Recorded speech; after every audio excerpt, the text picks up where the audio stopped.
क्या बच जाएगा 1/4 cos z, एंड में बचेगा क्या 1/4 cos z, और cos z का इंटीग्रेशन क्या होता है हमारे पास minus sin z, sorry cos z क्या हो जाएगा sin z। तो फाइनल आंसर 0 से लेकर लिमिट क्या है हमारे पास में 5/4 cos का इंटीग्रेशन करने के बाद में आंसर आ रहा होगा, ये आ गया sin z अपॉन 4 भी बच रहा है, और लिमिट लगाओ 0 से लेके कहां तक, तो z की लिमिट नहीं है, किसकी लिमिट है, ये लिमिट लगाते टाइम ध्यान रख रहे हो, ये z की लिमिट नहीं है, किसकी लिमिट है, तो z की जगह पे क्या पुट करो x, x को फॉर्मूला क्या था 2x² + 1 अपॉन, हाँ तो वैसे पुट कर दो, ऐसे ही छोड़ दे, हाँ फिर ऐसे छोड़, क्या लिमिट नहीं रहना इसमें, क्वेश्चन में एक्चुअली में इंडेफिनिट का था थोड़ा, इसमें लिमिट आ गई है, या फिर यहाँ लिमिट जो है 5/4 की जगह पे इसमें नंबर डाल सकते हो आप, ठीक है 5/4 की जगह पे काम करो, एंगल मत डालो, क्योंकि ये पूरा एक्चुअली में x² + 1 पूरा एक टर्म आ रहा है, ठीक है ना, तो ये काम करो, इसका लिमिट्स आप हटा दो, हटा दो, क्वेश्चन ही बोली हटा दो, कोई दिक्कत नहीं,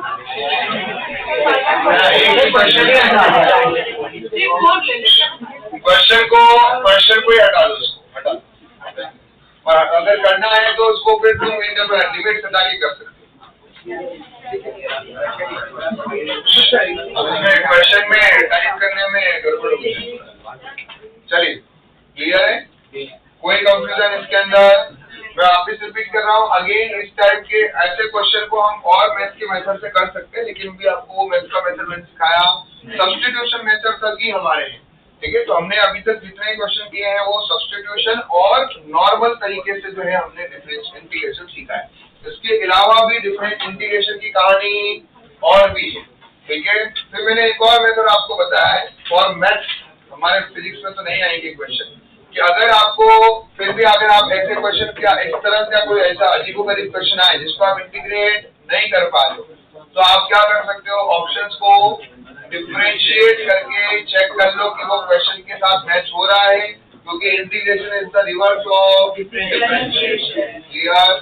चलिए बढ़े आगे, मैथ्स में तो आपको यही जो मैंने लाइन बोली ना, आपको मैथ्स में आपको मैक्सिमम क्वेश्चन में आप यही चीज यूज करने वाले हैं, क्योंकि वहां जब ऑप्शंस रहेंगे इस तरह के, तो वहां पर डेफिनेटली आप सेम चीज जो मैं अभी बोल रहा हूँ, क्योंकि इतने अलग अलग इसमें हर के लिए अलग अलग शॉर्टकट भी होगा, तो आप इतने शॉर्टकट याद नहीं रखोगे तो आपको हर बार मैथ्स के टीचर यही बोलेंगे कि भाई चारों ऑप्शन को क्या करो, डिफरेंशिएट करके चेक कर लो कि क्या वो मैच कर रहा है नहीं कर रहा है, ठीक है। तो ये इंटीग्रेशन के क्वेश्चन को सॉल्व करने का ब्रह्मास्त्र है, कि अगर कितना भी टफ इंटीग्रेशन का क्वेश्चन पूछ लिया जाए, अगर वो एमसीक्यू में है तो आपके लिए उसमें उससे बढ़िया चीज है ही नहीं, आप ऑप्शंस को क्या करो, बढ़िया से डिफरेंशिएट करो और चेक कर लो कि वो क्वेश्चन के साथ कौन सा ऑप्शन मैच कर रहा है, ठीक है। अब बढ़े आगे, हम क्या इंटीग्रेशन की कहानी हमारी हो चुकी है खत्म, अरे हाँ या ना। अब लिखो एप्लीकेशन ऑफ इंटीग्रेशन,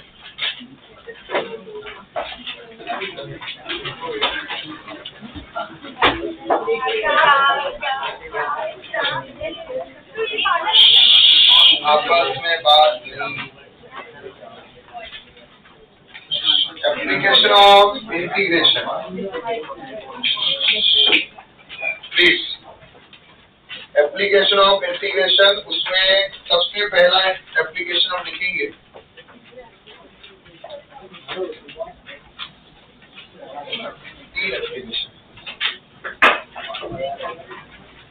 इसके बाद में एक थोड़ा सा ये बाइनोमियल थ्योरम और ये उनके बारे में बताऊंगा, उसके बाद एक लेक्चर और लेंगे एप्लीकेशन ऑफ इंटीग्रेशन के बाद एक लेक्चर और में, फिर हमारा बेसिक मैथ्स हो जाएगा।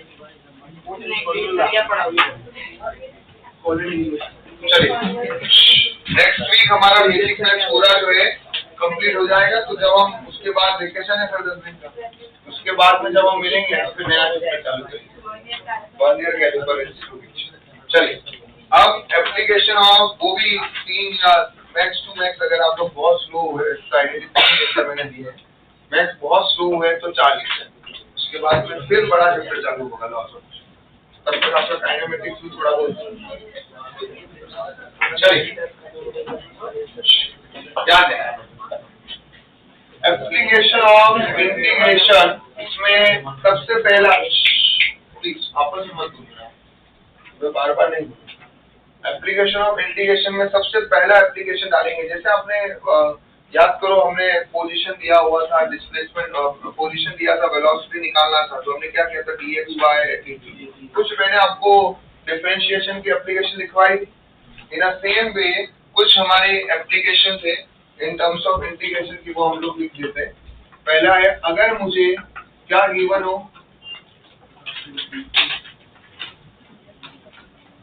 वेलोसिटी गिवन है, function of which is function of time, क्या है वो, इसका फंक्शन है टाइम। आप सब लोगों को पता है वेलोसिटी को हम क्या लिख सकते हैं, dx by dt equal to velocity. तो dx को इधर रखो, dt को इधर भेजो और फिर उसको क्या कर दो, दोनों साइड से इंटीग्रेट, क्या कर दो उसको इंटीग्रेट। तो जब आप इंटीग्रेट करोगे, यहाँ से x1 से लेकर x2 हमने इंटीग्रेट किया, लिमिट यहाँ लिमिट डाला 0 से लेकर t, क्लियर। तो यहाँ पे जो हमें मिलेगा दैट इज चेंज इन, यहाँ पे भी लिमिट डाल दो t1 से t2। तो यहाँ पे इंटीग्रेट करेंगे तो क्या आएगा x, और लिमिट लगाएंगे तो क्या आएगा x2 minus x1 is equal to integration of v dt, limit लगाएंगे t1 से लेकर t2। तो हम इसकी हेल्प से क्या निकाल पा रहे हैं, चेंज इन पोजीशन। क्या निकाल पा रहे हैं हम, चेंज इन पोजीशन। इंटीग्रेशन की हेल्प से हम क्या निकाल पा रहे हैं, चेंज इन पोजीशन। क्लियर है, इंटीग्रेशन की हेल्प से हम आसानी से क्या निकाल पा रहे हैं, चेंज इन पोजीशन। देखिए एक क्वेश्चन आपको दिया हुआ है शीट के अंदर, एप्लीकेशन ऑफ इंटीग्रेशन वाले पार्ट में, इवन मैंने एप्लीकेशन के ऊपर लिखी है चेंज इन पोजीशन का। फर्स्ट क्वेश्चन देखो, इलस्ट्रेशन 1 दिया हुआ रहेगा, पहले ये लिखा हम लोगों ने, ये एप्लीकेशन 1 लिख दीजिए। Application 1 to find change in position,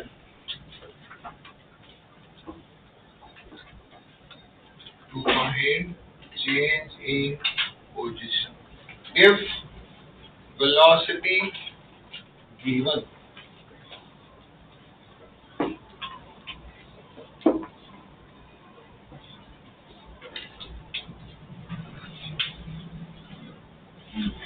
समझा मैंने क्या लिखा है, ये वेलोसिटी जो किसका फंक्शन है, वेलोसिटी किसका फंक्शन है, टाइम का। एक इक्वेशन होगी वेलोसिटी टर्म, और वहां पर आपको चेंज इन पोजीशन निकालना है। तो आपको वेलोसिटी का फॉर्मूला पता था, क्या है वेलोसिटी का फॉर्मूला, dx by dt। तो आपने क्या दिमाग लगाया, dt को इधर भेज देता हूँ तो वो क्या हो गया, dx equal to v into dt। तो आपको छोटा सा डिस्प्लेसमेंट मिला, आपको छोटे से डिस्प्लेसमेंट से पूरा डिस्प्लेसमेंट निकालना है, तो आप क्या कर देते हो, उसको इंटीग्रेट। समझ में आ रहा है, तो हमने उस dx को क्या कर दिया, इंटीग्रेट dx को, और तो ये भी इंटीग्रेट हो गया हमारे पास, उससे हमारे पास आंसर मिल रहा है। तो सर इसको मैंने वैल्यू पुट कैसे करें, अभी आया ना वो क्वेश्चन, देखो क्वेश्चन नंबर 1 देखो,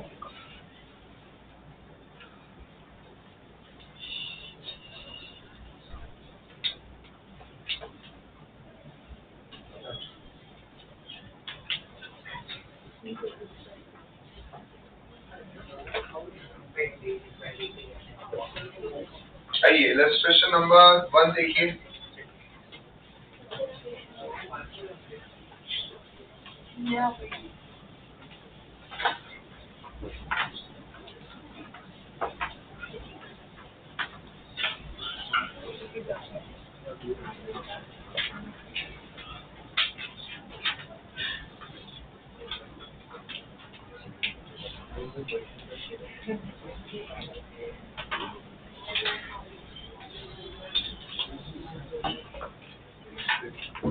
बढ़िए, क्वेश्चन कौन पढ़े, बुक की तरह बेटा दे, पढ़ो क्वेश्चन नंबर 1 पढ़ो।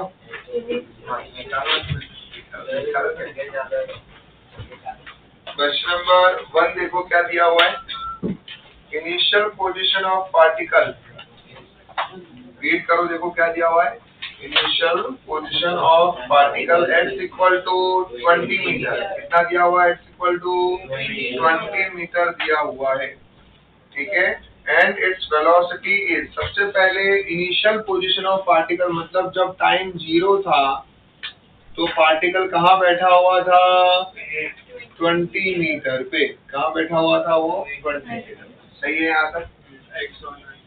वेलोसिटी जो है वो कितना दिया हुआ है आपका, t square minus 4t, 2t²-4t।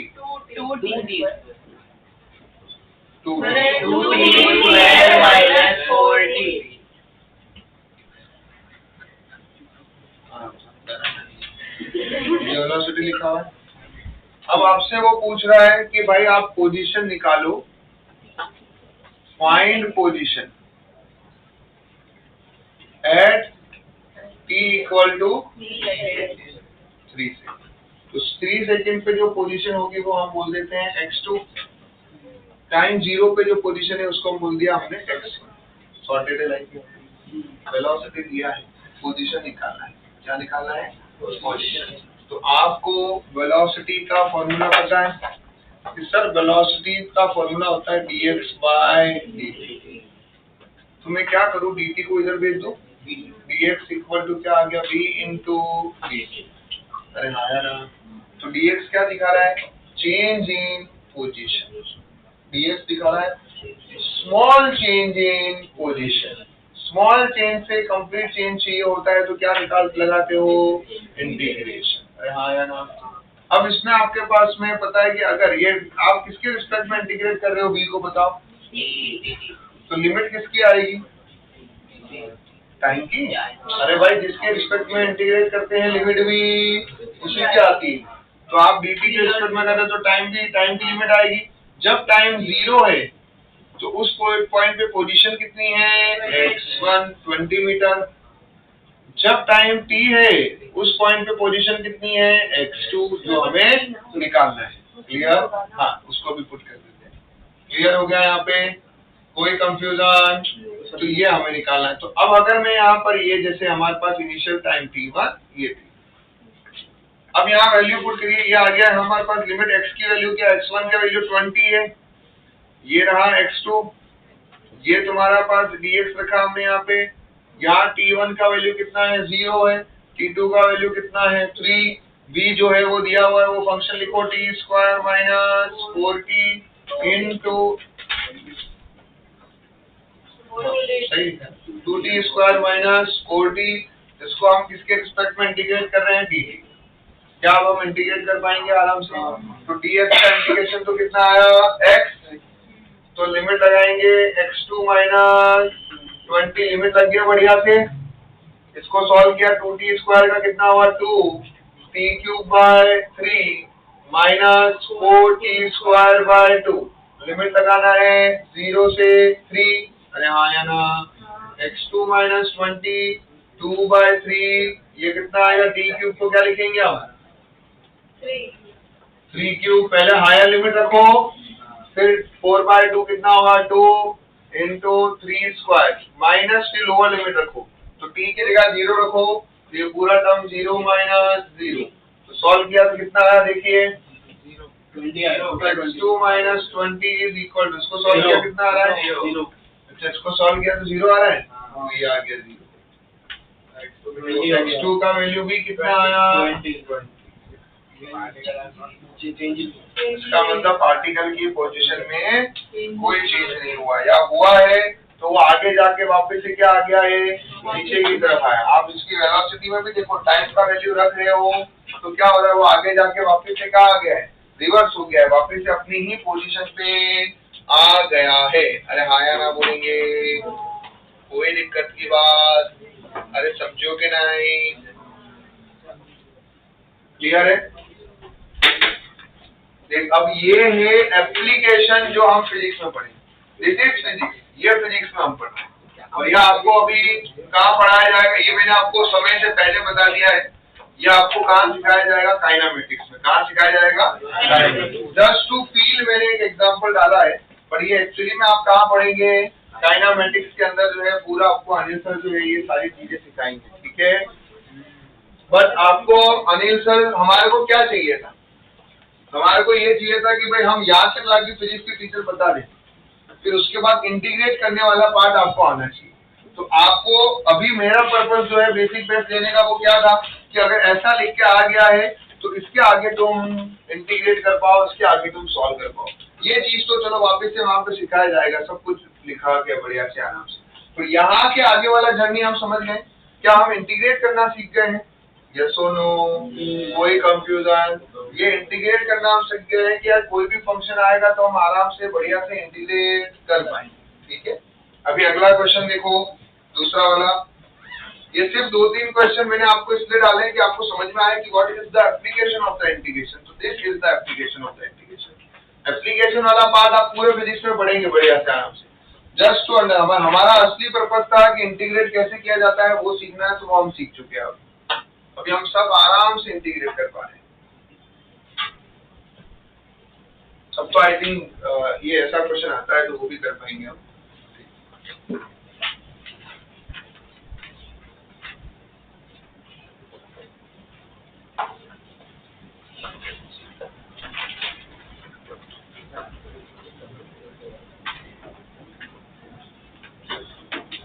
चलिए अभी अगला जो देखिए, एक और क्वेश्चन देखो क्या दिया हुआ है इसमें।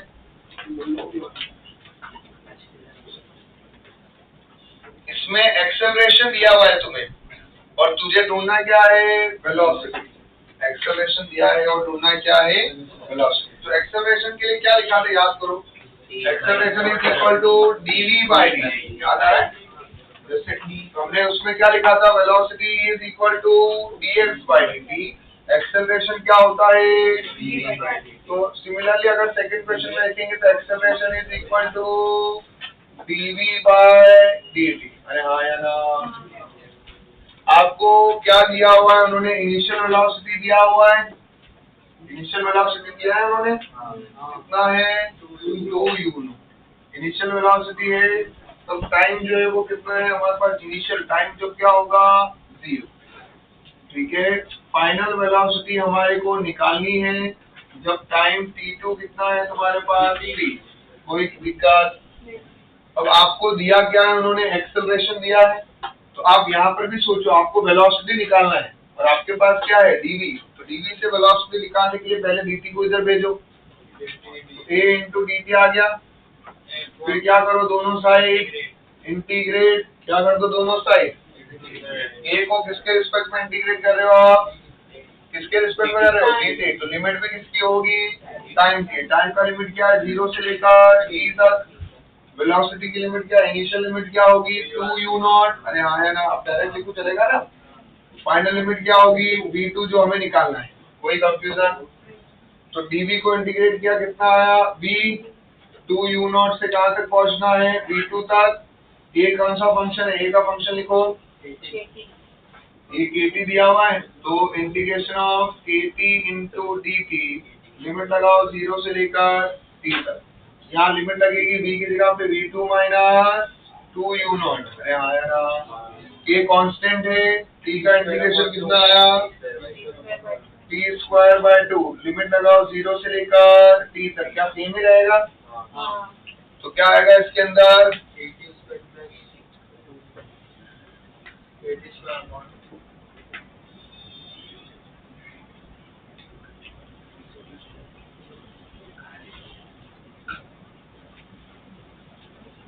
ठीक है, डन। आई होप ये क्लैरिटी आ गई हमें। ये कांस्टेंट है, बाहर निकाला, t का इंटीग्रेशन क्या होगा k टू द पावर। भाई ये मैं वापस रिपीट कर रहा हूँ, ये इसके ऊपर का बाद में सिखाना था, ये तो सिर्फ आपको ये आना चाहिए। यहाँ गड़बड़ मत करो बेटा, यहाँ गड़बड़ करोगे कोई दिक्कत नहीं। यहाँ तो अभी कॉन्सेप्ट ही सिखाना बाकी है, पूरा सब लिखवाएंगे वो, एक्सेलरेशन, वेलोसिटी, ये तो मैं फॉर्मूला लिख रहा हूँ। पर ये इंटीग्रेट करने में गड़बड़ मत करो, इंटीग्रेट करना हमें सीखना है। वो तो न्यूमेरिकल में कैसे इंटीग्रेशन आता है वो समझाने के लिए मैंने 2-3 क्वेश्चन लिए, ताकि आपको वो फील आए कि हाँ यार ऐसे हमें आगे जाके इंटीग्रेशन का यूज। अब आपके इंटीग्रेशन पे क्वेश्चन एग्जाम में जो है, मेन एग्जाम में जो है, जो हमने पढ़ा वैसे नहीं आएंगे क्वेश्चन, ऐसे आएंगे कि भाई ये निकालो। तो जहां आपको इंटीग्रेशन को यूज करना है, ठीक है।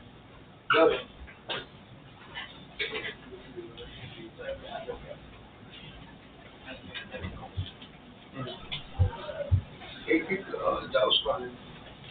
अभी देखो थर्ड वाले में तो मैंने आपको फॉर्मूला भी लिख के दिया साइड में, use formula delta P equal to, ये हम लॉज ऑफ मोशन में पढ़ेंगे। चलो वो करके दिखाओ फटाफट।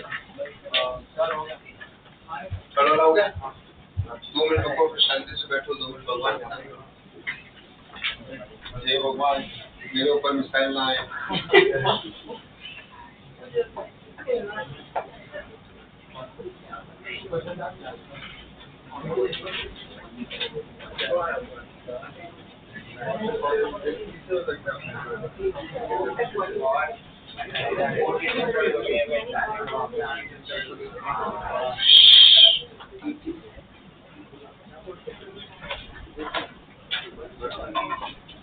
बिना आवाज के शांति से करना है।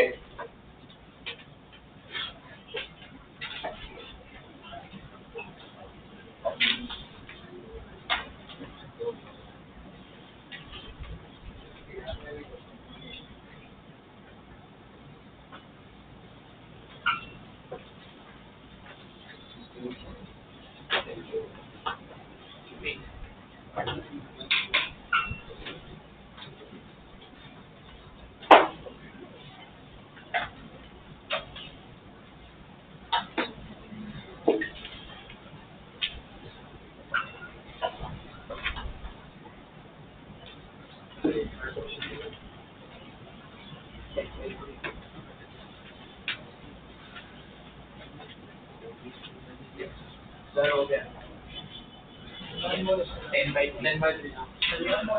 10/3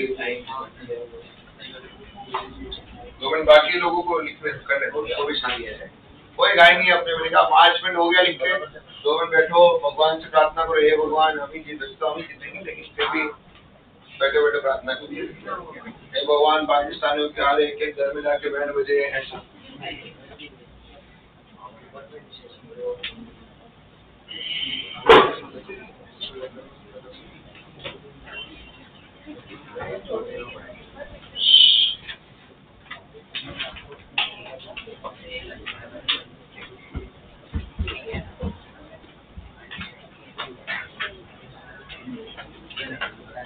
हाँ, ये फॉर्मूला लगा के फॉर्मूला दिया है बस।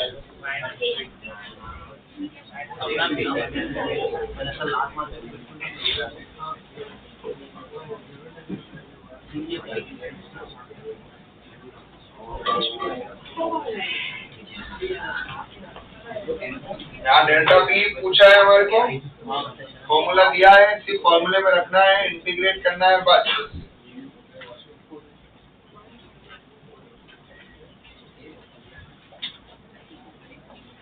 ये एप्लीकेशन 1 के टाइप के क्वेश्चन मैंने कर दिए हैं कि आपको आगे जाके फिजिक्स में ऐसे कोई फंक्शन दिए रहेंगे, वहाँ आप आराम से इंटीग्रेट करेंगे और उन वैल्यूज को फाइंड करेंगे।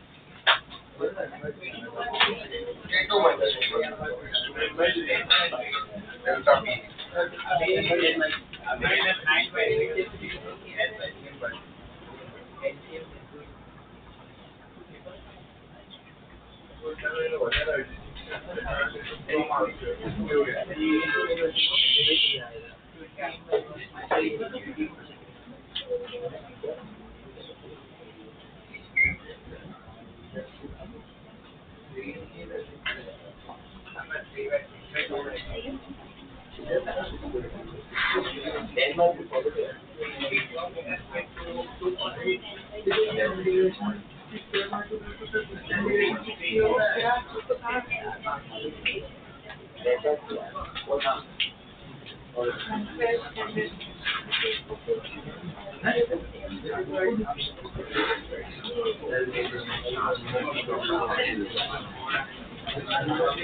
चलिए, आई होप सबको आ गया 10/3।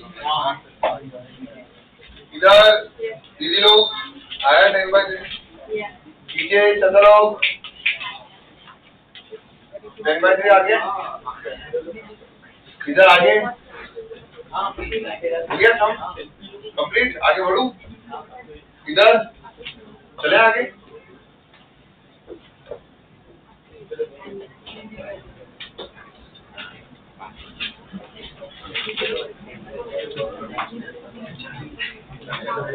गड़बड़ है कुछ, ये फोर जो बाहर निकाला है उसको पूरे अंदर में मल्टीप्लाई करेंगे।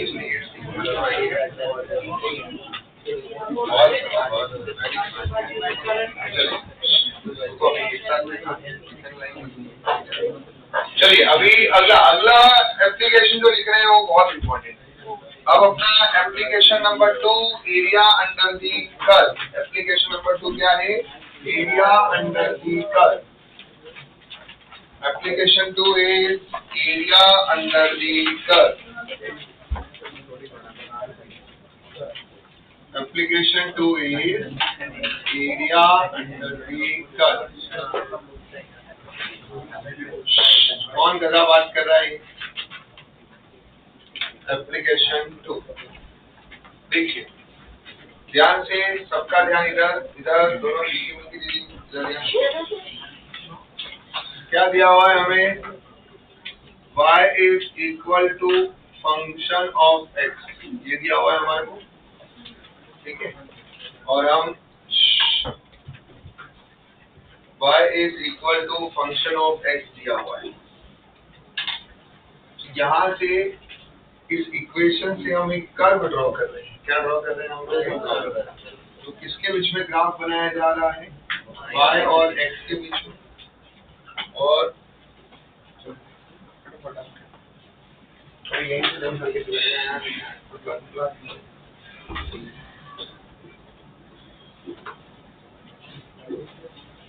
सबको इसको नहीं उतना बारिश करने y और x दिया हुआ है यहाँ पे। कोई भी हम लोगों ने जो है कर्व लिया, मान लीजिए इस इक्वेशन के हिसाब से कुछ इस तरीके का कर्व बना, क्लियर है? यहाँ पे ये जो कर्व बनेगा वो डिपेंड करेगा कि यहाँ इक्वेशन कैसा है ना। आप लोगों ने अगर थोड़ा वो सुना हो स्ट्रेट लाइन, पैराबोला, सर्कल, है ना, तो ये कौन सा बनेगा वो डिपेंड करता है इक्वेशन। तो कौन से टाइप के ग्राफ होते हैं वो भी मैं आगे जाके एंड में मैंने उससे लिख के दिया भी है शीट में, तो कौन से टाइप के ग्राफ होते हैं वो भी हम देखेंगे। तो अगर ऐसा कोई ग्राफ दिया है और ये ग्राफ किससे बना है? इस इक्वेशन से। अगर y is equal to mx लिखा होता तो ये लाइन क्या होती है?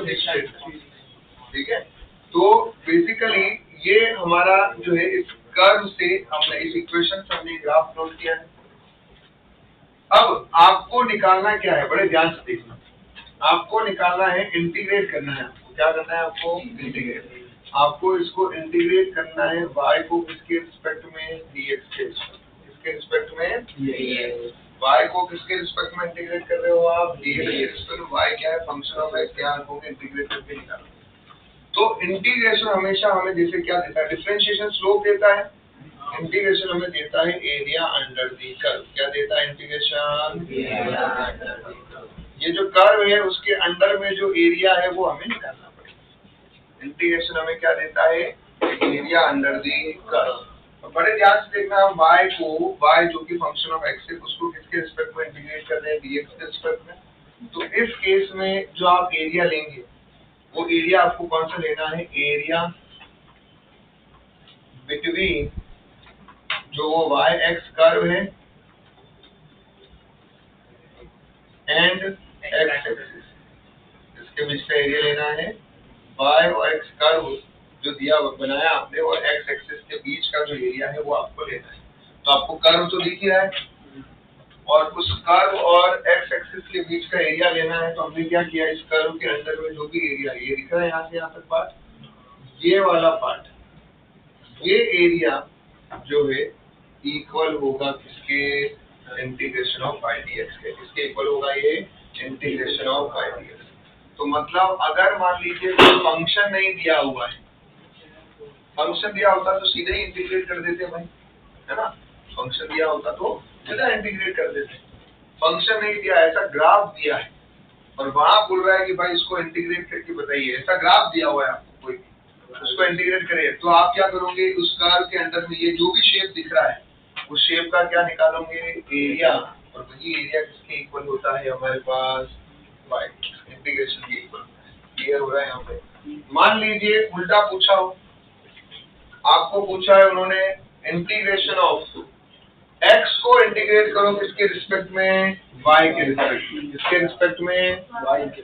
x को इंटीग्रेट करो किसके रिस्पेक्ट में, y के रिस्पेक्ट में। तो जी उस केस में हम क्या करेंगे, सेम ग्राफ यहाँ पे लिया है, एक ही ग्राफ में मैं खिचड़ी नहीं बना रहा हूँ, तो आप भी एक ही ग्राफ में खिचड़ी नहीं बनाएंगे। खिचड़ी बनानी है तो घर पे बनाएंगे, यहाँ पे नहीं, ये किया हुआ है यहाँ पे। तो अब हमें यहाँ पे क्या करना है, इंटीग्रेट करना है किसको, x को, किसके रिस्पेक्ट में, y के रिस्पेक्ट। तो उस केस में भी एरिया अंडर द कर्व ही होगा, लेकिन यहाँ वो कौन सा एरिया लेंगे, एरिया बिटवीन जो y-x कर्व है आपका एंड विच एक्सेस, जिसके रिस्पेक्ट में कर रहे होंगे आप, जिसके रिस्पेक्ट में इंटीग्रेट कर रहे हो, एक वो एक्सिस और दूसरा कर्व, उनके बीच का एरिया लेना है। तो कौन सा एरिया आ रहा है बताओ इसमें, ऊपर वाला। तो आप यहाँ से ये डॉटेड लाइन बनाओ, इसके अंडर का एरिया ये रहा। समझ में आया यहाँ पे, अरे हाँ या ना, ये दोनों बढ़िया तरीके से लाइन लिख दो एकदम, ये डायरेक्ट जो मैंने लिखा है वो सब लिख दो, फिर करते हैं क्वेश्चन।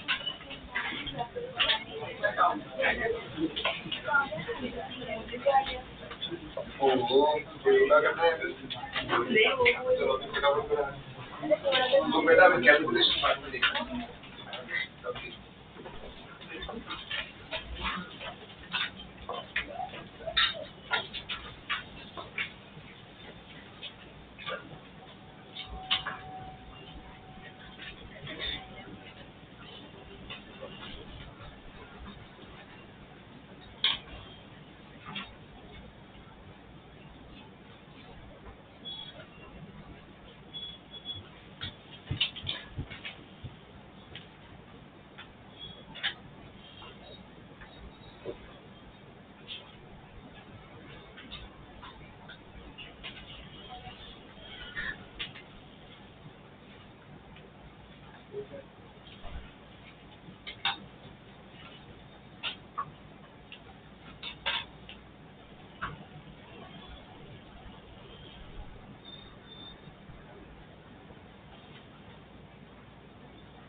ये 10 मिनट बाकी चलने तो अर्जेंट है।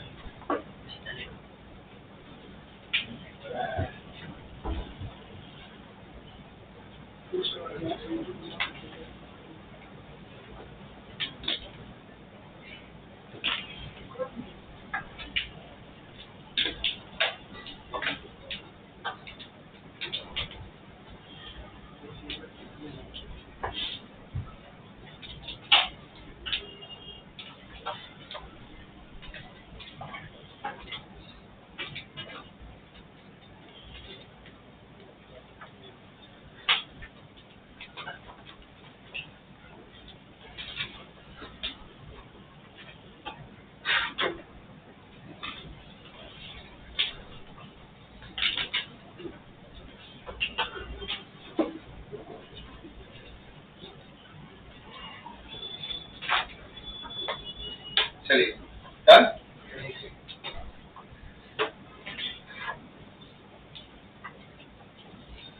क्वेश्चन देखो फटाफट।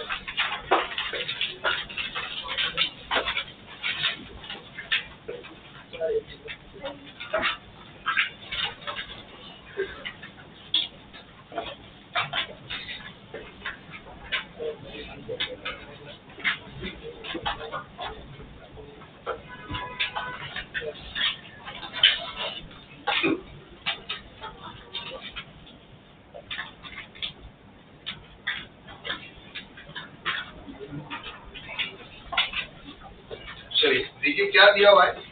पहला क्वेश्चन जो है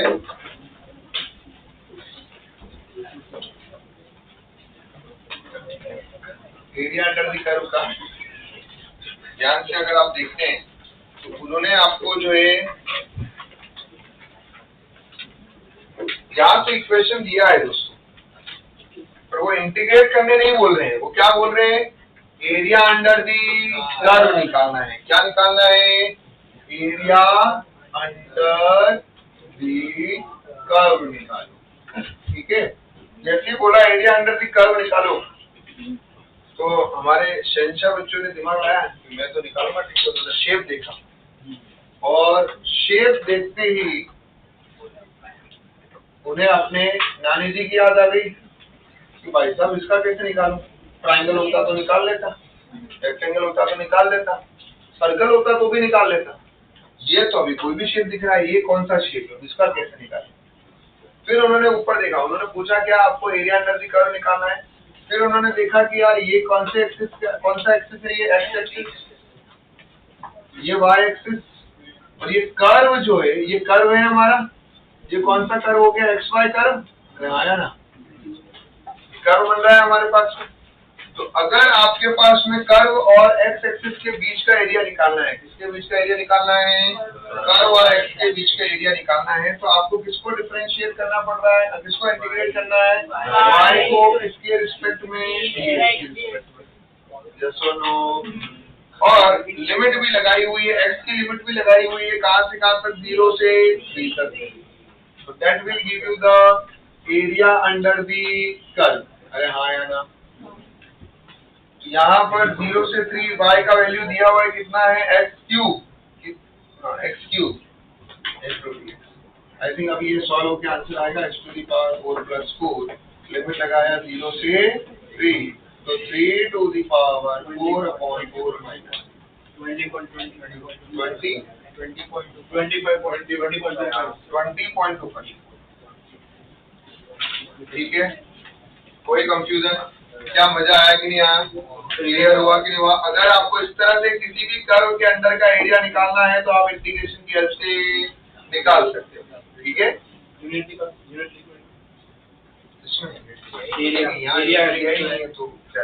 मीटर स्क्वायर, यहाँ मीटर 0 to 3 मीटर कुछ लिखा नहीं है, स्क्वायर यूनिट लिख दो, हाँ यूनिट स्क्वायर,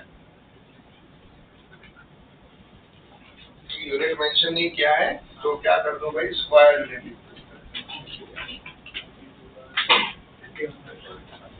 चलिए अब दूसरे मुद्दे पे आते हैं, क्वेश्चन नंबर 2। देखो क्या दिया हुआ है,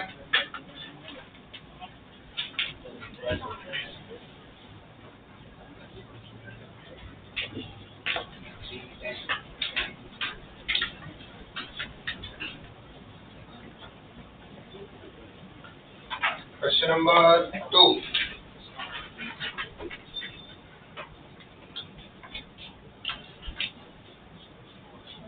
और चुन के ये शीट बनाई है, जो हमारे को आगे काम आ सकता है, विद मैथ्स को भी ध्यान में रखते हुए। अब area under the curve maths में निकालना होता है, फिजिक्स में किस टाइप का क्वेश्चन आता है वो है क्वेश्चन नंबर 2।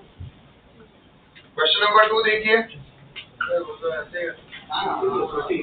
कैसे कैसे करेगा, y का फंक्शन दिया हुआ है, y का फंक्शन दिया हुआ है, और tan क्या है, अब y का function y in terms of x दिया हुआ ही नहीं है, तुम इसको इंटीग्रेट कैसे करोगे। हाँ तो एरिया कर ही करना, वही तो बोल रहा हूँ, आप इंटीग्रेट नहीं कर सकते हो। यहाँ पर आपको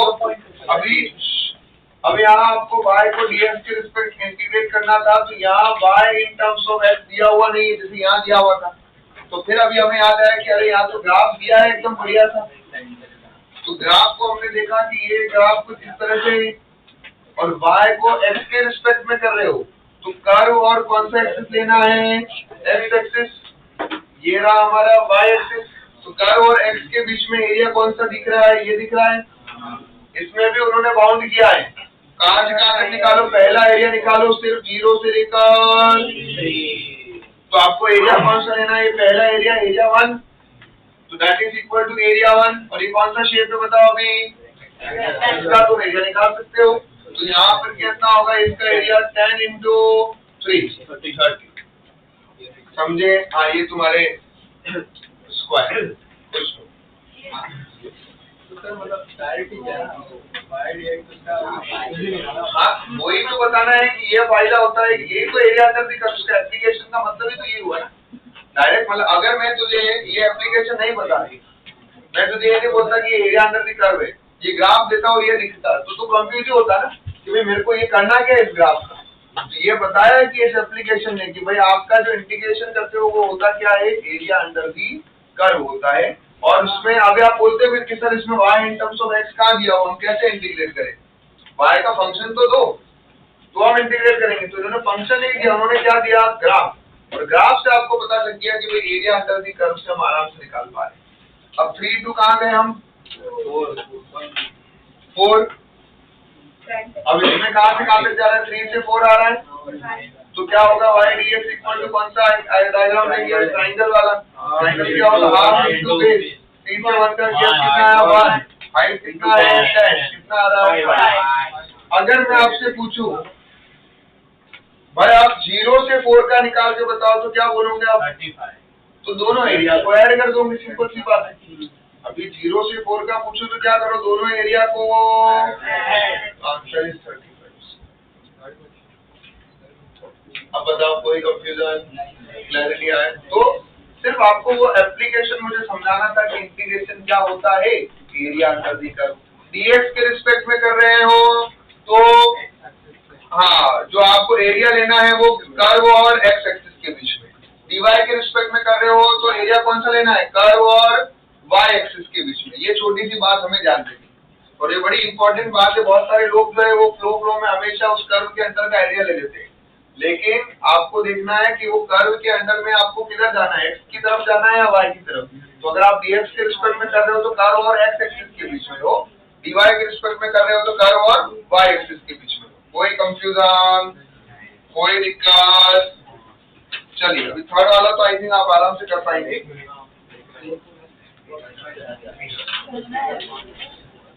कर लो एक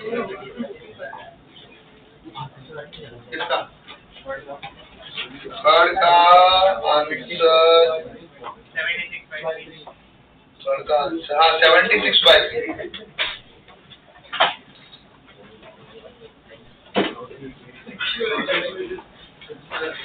चलिए में अगर y के रिएक्ट होगा तो x differentiation with respect to y का कौन सा एरिया, तो ऊपर वाला एरिया, अब इसके ऊपर इसमें अभी ऊपर वाला एरिया आता ही नहीं। हाँ तो इसमें नहीं होता, इसमें कर्व भी अलग बना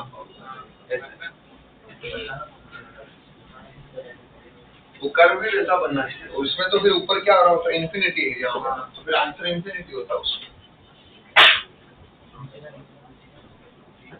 इसमें तो ऊपर कितना भी जा सकते हो, इसमें आंसर फिर क्या लिखता है, इन्फिनिटी। बाउंडेड एरिया होना चाहिए, जो बाउंड भी वो एरिया, इसलिए वो कार्ड इक्वेशन भी दे देती है।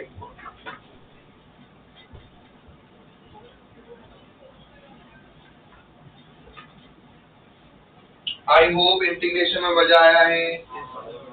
सच में हमें क्या इंटीग्रेशन और डिफरेंशिएशन अच्छे से समझ गया है।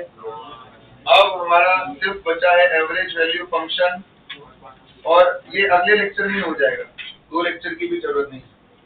अगले लेक्चर में आपका बेसिक मैथ्स पूरा खत्म। उसके बाद में अगर अगले लेक्चर में मेरे को दूसरा लेक्चर मिलता है तो दूसरे लेक्चर में होगा टेस्ट और वाइवा। मैं नया चैप्टर जो है वेकेशन के बाद ही चालू करूंगा, तो दूसरे लेक्चर में क्या होगा, टेस्ट और क्लियर। पूरा एक टेस्ट देंगे, बेसिक मैथ्स का एक, वैसे भी ऑनलाइन में होता नहीं है तो बेसिक मैथ्स का एक सेपरेट टेस्ट ही लेंगे हम पूरा बढ़िया से एकदम, ठीक है। इसमें आपके इंटीग्रेशन डिफरेंशिएशन जो मेरी मर्जी होगी वैसा मैं डालूंगा, और वो क्लास में होगा लेक्चर के अंदर। तो अगर अभी तक आपने फॉर्मूला होमवर्क जो मैंने दिया है कंप्लीट नहीं किया है तो एटलीस्ट पूरा कंप्लीट करके रखना, क्योंकि उस दिन मैं होमवर्क बुक भी चेक करूँ, ठीक है। टेस्ट वाइवा होमवर्क बुक सब एक ही साथ में एक ही टाइम पे चल रहा है।